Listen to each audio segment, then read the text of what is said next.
If you look at the temple structure, deep into the sanctum sanctorum, all you will find is a stone. 6 to 7 feet or 9 feet, including the pedestal, etc. A whole lot of people are ridiculing why this much decoration to a stone. What's there in it?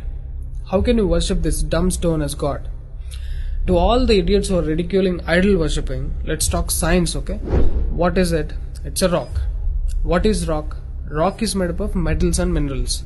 If you go to a valley and shout something, what does the rocks do? It will give you an echo.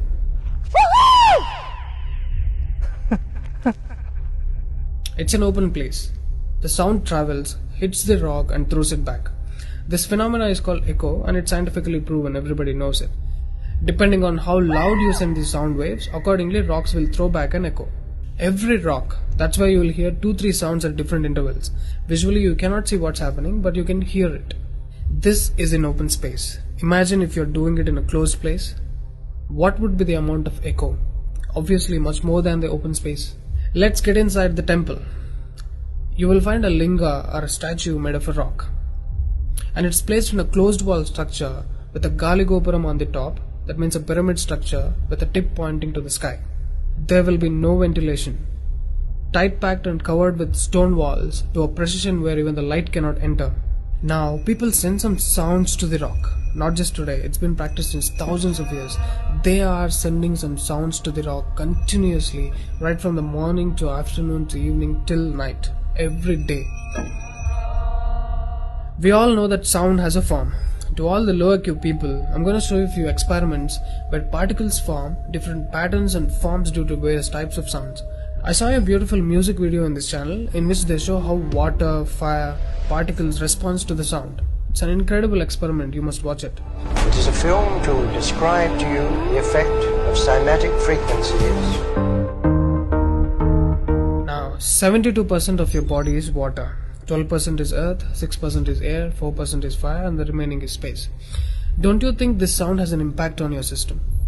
Look at how drastically the water is responding to the sound. Similarly, fire. In fact, everything in the cosmos responds to the sounds. That's why yogis of the past have always said sound is the basis of existence. Every form is a certain reverberation of sound. If you master the sound, you can play with the 5 elements. That's how the sages of the past used to walk on water, disappear into the air, walk through the walls, etc. In Harry Potter movie, what you have seen is just a fiction story. But here, we have got yogis who did all that for real. Even though there are many mystics who can do these things, not just them. You and I can do it if we attain certain mastery over the sound.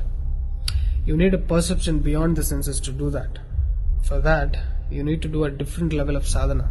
You can't do that in a laboratory through some dumb experiment.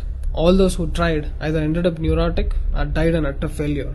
Wasted a lot of money in the research. So except Dhyanam, technically there is no other way. Sorry to disappoint the people who are lazy to yoga. Okay, sound. I recommend you to watch more such experiments in YouTube to understand better what I'm trying to say here.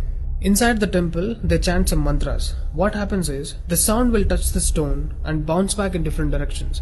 Because it's a closed room, the sound has to pass out through the main door.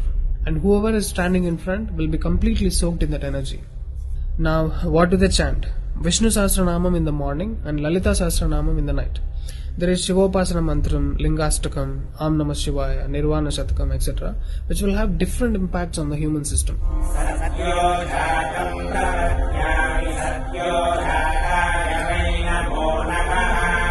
I really wanted to check what impact these sounds have on the human system.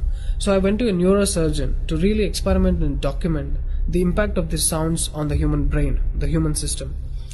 I took my friend Rahul for the EEG test. It's called electroencephalography, where you can see the brain activity, the activity of the nervous system of a person on a computer. We played Lalita Sahasranamam to him.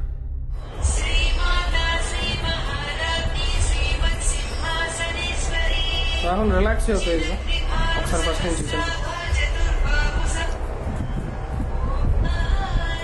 Right.